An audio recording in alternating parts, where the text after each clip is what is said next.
specifically each morning and evening, with reverence, attention, and thought. Meditate prayerfully on the sacred scriptures to understand them more deeply and fulfill them more faithfully. Strive every day to bring one's behaviors more into accord with the highest standard in the sacred scriptures. Again, it's mentioned, bring yourself to account every day and see what you have done today and you can do better for the next day. What you can do better for another human being next day. You can see the oneness of religion. We are all recognizing here right now that the oneness of religion is here. We need to just accept each other. Teach the cause of God. We are doing it. We are just sharing with each other our understanding about our own faith. Serve selflessly for the well-being of others and conducting one's professions or trade.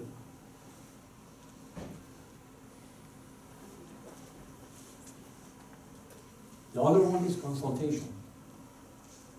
Baha'u'llah repeatedly explained, consultation bestows greater awareness and transmutes conjecture into strategy. It is a shining light which in a dark world leads the way and guides.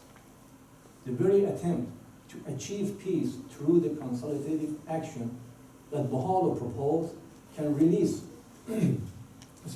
such a salutary spirit among the peoples of the earth that no power could resist the final triumphal outcome. You see how powerful is the consultation. I want to ask you a question. I don't want to answer it, but think about it. There are words that we use every day. Debate. If you are talking about, let's have a debate. Just think, which word would be more calm in talking to each other using consult or debate? Would consult can give you a better calm mode or debate? Something that you can think. Oh, thank you.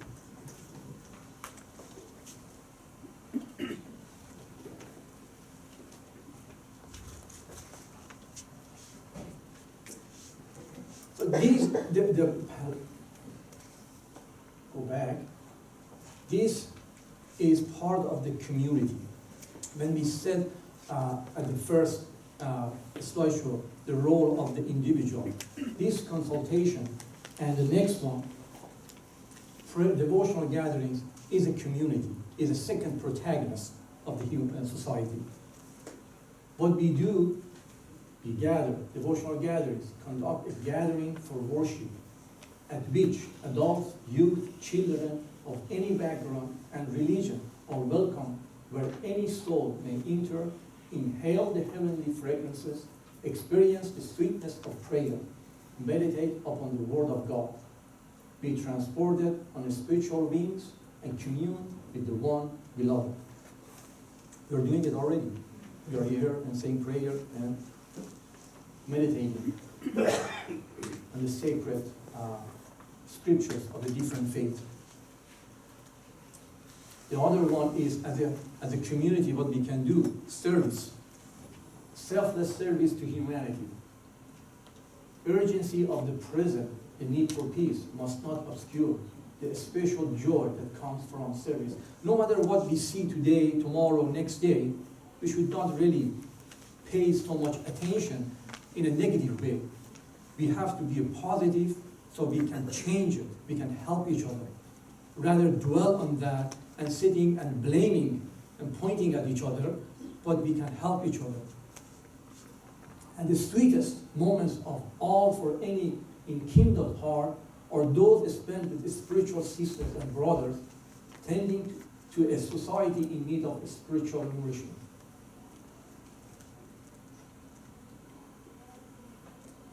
Again, Baha'u'llah, the prophet founders of the Baha'i faith, raised a universal call for all humanity to ceaselessly strive for the betterment of the lives of one another. We should not think about ourselves only. We should let ourselves go and think about someone else first. Put our brother and sister over ourselves. That's the way that we can change the society.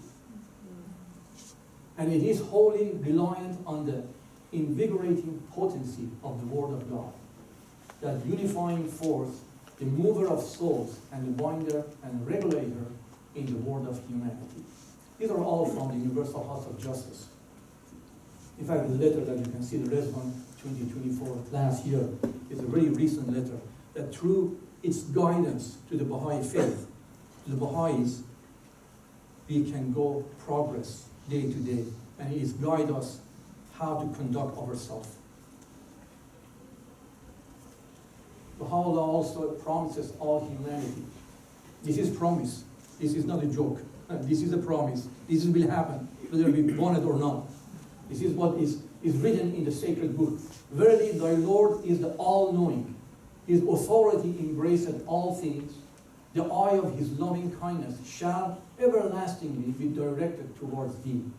The day is approaching when thy agitation will have been transmuted into peace and quiet calm.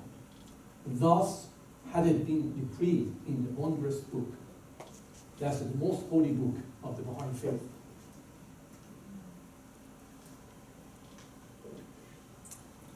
Another one is through the cooperation, mutual assistance, and reciprocity. Whatever suffering and turmoil the years immediately ahead may hold, Baha'i communities believe that humanity can confront this supreme trial with confidence in its ultimate outcome. The world at once progressive and peaceful, dynamic and harmonious. How it happened? Based on cooperation, mutual assistance, and reciprocity. So, in closing, here's the Universal House of Justice plea to everybody. We summon the power of deeds of faith and sacrifice. We convey the anxious plea of our co-religiousness everywhere for peace and unity. We join with all who are the victims of aggression, all who yearn for an end to conflict and contention, all whose devotion to principles of peace and world order promotes the ennobling purposes for which humanity was called into being by an all-loving Creator, God. The last slide is from Abdul Baha, which means servant of Baha, servant of his father. Baha was the prophet, founder of the Baha'i faith. He was a perfect example of the human being. He said, when a thought of war comes, oppose it by a stronger thought of peace. A thought of hatred must be destroyed by a more powerful thought of love. And this is what we are here. We are showing love, respect to each other. We are learning from each other. And then we can move forward to the next day, for the better day. And thanks very much for listening. And may God bless us all.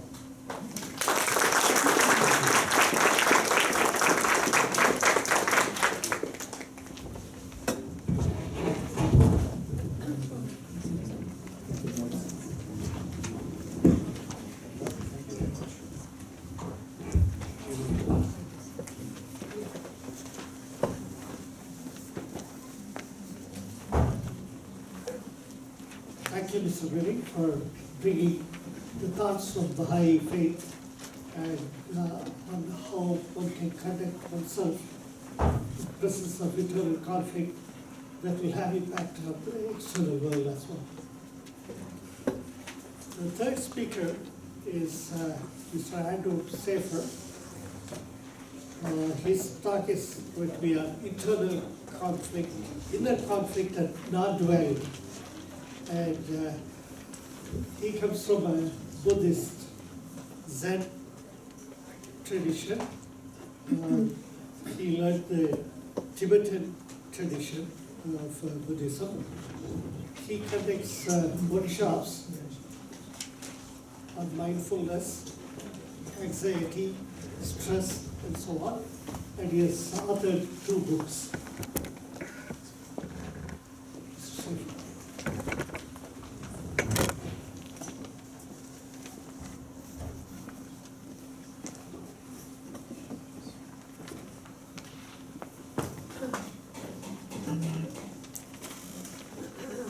No. There's a D here.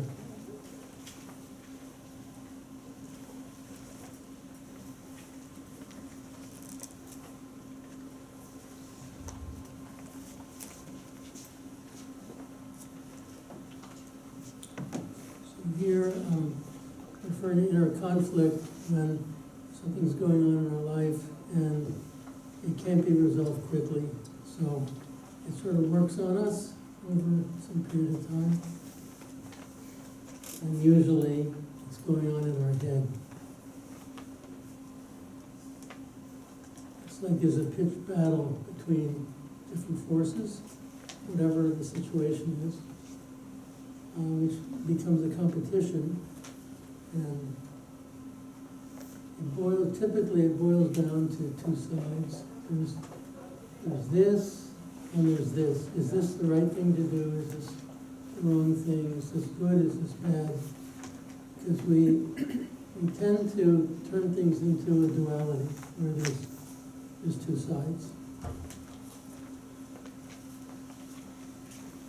So then we are building up our position in favor of one of these sides, which becomes our white knight.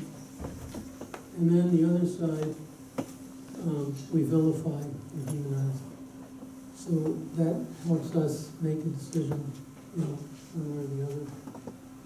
But with that approach, the collateral damage is the nuances, the gray areas, and that gets thrown out in favor of these two very specific opposing sides.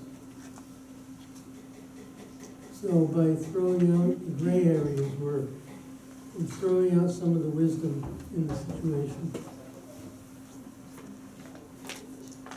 Our conceptualization takes over, and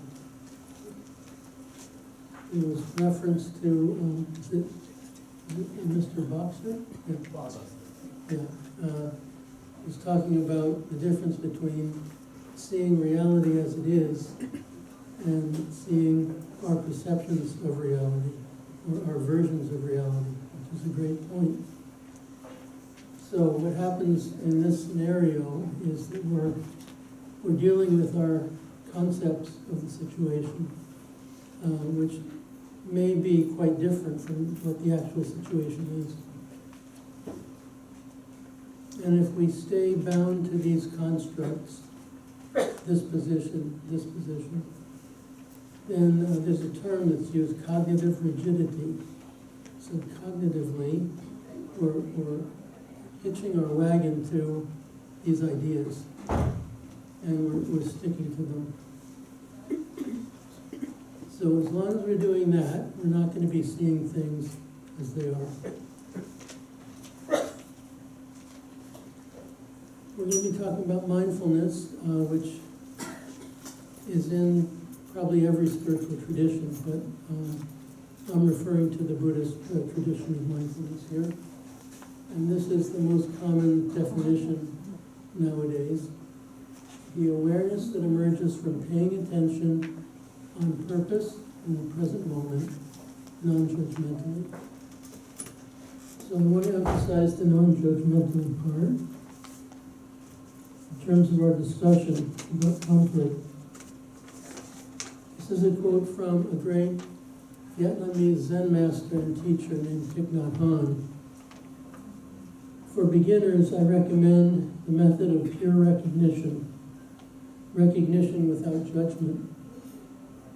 Feelings, whether of compassion or irritation, should be welcomed, recognized, and treated on an absolutely equal basis, because both are ourselves. So that's the spirit of what we're talking about with non-judgmentally.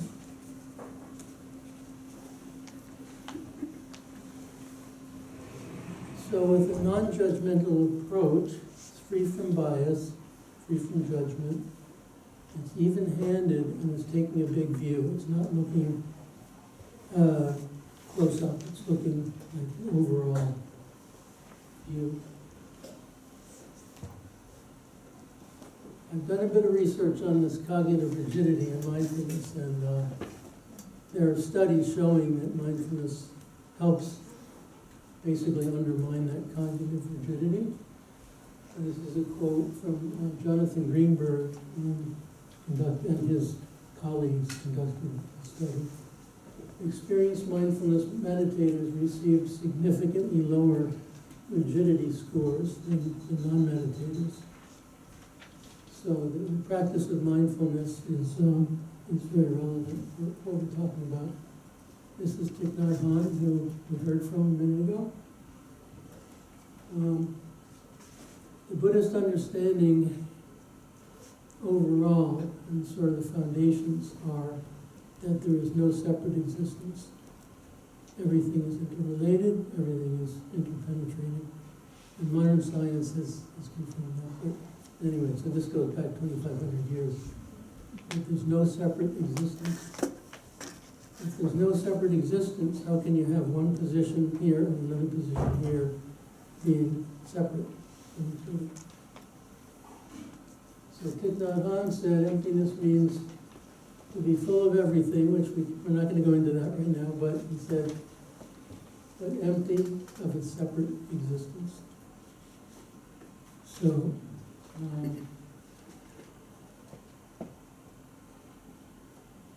this undermines the idea of duality, and you end up with an all-encompassing view. So what does this say? Because we live our lives according to right and wrong, good and bad, and all that. So we're not saying that that's irrelevant, but when we set these up as fixed notions,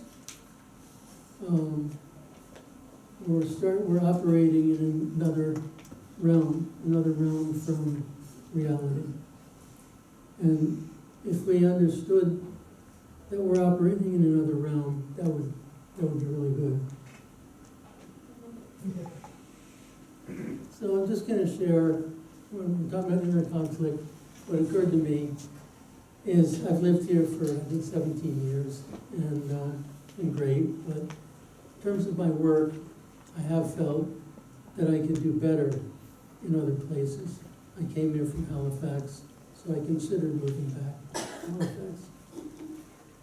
But the reason we moved here is my wife has 4 grandkids that are all from here, from home here, and her daughters are here. So she wouldn't be moving back with me, staying here, right? So this is a conflict, obviously, because at this point in time, I had a strong feeling that there would be more happening with my work if I lived somewhere else. Then I had this. So, luckily I didn't have to make a decision immediately, and so it was kind of working on me, probably subconsciously or whatever, for quite a period of time. And when I look back now, what I see has happened is the circumstances have changed over that period of time. When I was thinking about moving, I was, motivated because of what was happening with my work here. And then over time, that has changed a bit. So it's working out better. So when we do have time, if we're dealing with some kind of inner conflict, and we actually have time to let it sit, that's excellent. We don't always have time. So when we do have time, we see that those circumstances and the elements of the conflict change, because nothing is fixed, right? So we gain an appreciation for that, and that helps for next time. But we also see that things are not as black and white, as we thought they were. And things become more workable. If you have a cat who has a very serious illness, you have to decide whether to put the cat down or not. You're not going to have a lot of time, so it's going to be different. But what what we do have is the ability to pause. Pausing within mindfulness and within Buddhism is very important practice. But it doesn't mean just stopping what we're doing physically. It means that we take a break overall. So we're not like calculating and strategizing and worrying, taking a break from all of that. And it could be a very short amount of time. So if we can actually take a break, then we can reset. And when we reset, we're not bringing along all our preconceptions and opinions and views. We're more able to see it as it is. Right?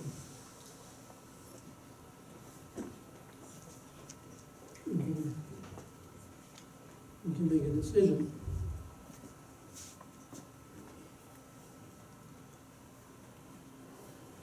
So we're not going to be going into this much, but I thought I had to mention that if we're going to be making a decision, it has to resonate with our values, with what we believe is important. Things like honesty, respect. We believe that everyone has basic goodness, for example, so we're not going to decide something that goes against that. And Buddhists take a vow, it's called the Bodhisattva vow, which is about benefiting others, and we just heard about that in the previous presentation. Benefiting others, putting others before oneself. So there are, certain key elements and values involved, of course. And just to close, I want to share this story that some of you may be aware of. Zen Master Hakuin in Japan. So he was living in a village, and there was a young woman who got pregnant. And her parents really wanted to know who the father was. So they were pressuring her. She didn't want to say who the father was. So after a lot of pressure, she said it was Hakuin. And they went to Hakuin and said, okay, so this is what it looks like, the situation. And he said, is that so? He just said, is that so? And then he ended up looking after the baby for some period of time, as presumably the father was. So then, after whatever it was, maybe, a couple of years, the young woman couldn't take it anymore. She didn't want to keep that secret. So she said, no, it was this young guy who works in the fish market.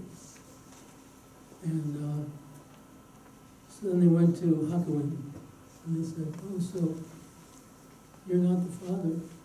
So he said, is that so? And he said he was really glad to hear that the child is now with their father. So that story has stuck with me over the years, and it seemed relevant because he could have, to save his reputation, he could have thrown a young woman under the bus and said she's a liar, all that. He didn't do that. He didn't do the opposite either. So it was, in my mind, it was a non-dual response.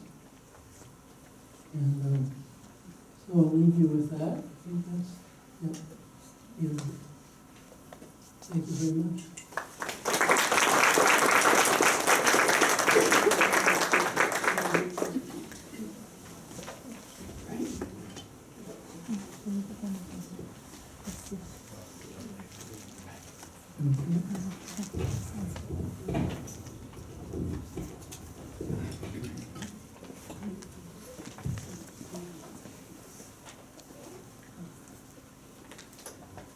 Thank you, Mr. Sefer, for your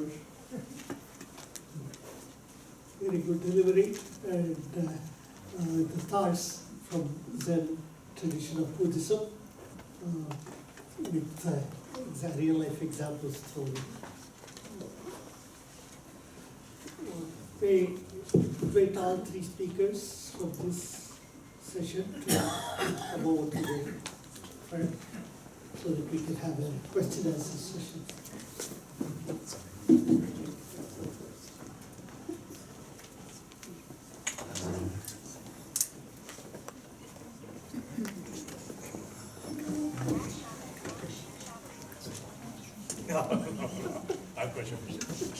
Anyone has a question, please put up your hand and we will bring the mic. Question could be directed at one speaker or all three. This is a question for all of you, but as relates, the example is from Buddhism. Yes, I follow a Facebook group called Thich Nhat Hanh, Engage Buddhism. And yesterday on Facebook, there was conflict. Surprise, surprise. And the conflict was that one of our members said, this group is too politically charged. They're always poking fun at the MAGA people and the orange man down south and all this. And I'm leaving the group because it's not a good group. And then the opinions went to and fro. One group said, well, if you don't like it, leave. And didn't you read the mandate of the group? We're engaged. Engaged means something. But on the other side, a gentleman came forward and said, Thich Nhat Hanh has been asked this question. And the answer he gave was thus. One day I was sitting in a temple in Vietnam and the bombing came. And the master of the temple said, just sit and meditate, have good thoughts. Which exactly follows your presentation. And Thich Nhat Hanh says, I have taken a vow to benefit others. Meditating I can do, I have done every day. But sitting here while the villagers are injured and need help, it's not completing my vow. So my question is, so he got up and left. He said, that's it, I'm out of here and I'm going to complete my vow and I'm going to help benefit others. So the question is, could you comment on how we balance, so basically before we can help others, we need to have resolved the internal conflicts before we can resolve external conflicts. And in doing so, if we are more level-minded internally and more at peace, then we can approach external conflicts with better judgment and better demeanor. So I think you guys all touched on it, but I think it's, I saw it in all your talks, and I'd just love to hear from you again about that. Thanks for bringing that up. Thich Nhat Hanh was definitely an activist. Is that working? Okay. Yeah. He was definitely an activist, and it's certainly possible to have more of a quietist view about religion, that we should just mind our business and sit here and meditate, and that's what we're supposed to do, you know. But he was a great example of someone that went beyond that. And as far as your group goes, it's challenging, but I think if people are treating each other respectfully, that certainly there could be discussion about, you know, current events and wars and everything, and it just depends on how the discourse is going. If it's going into disrespect, then it's a problem. But otherwise, you know, especially if it's someone like Thich Nhat Hanh, he would want the people to be talking about the stuff. Terrence, I don't know if I entirely understand your question, but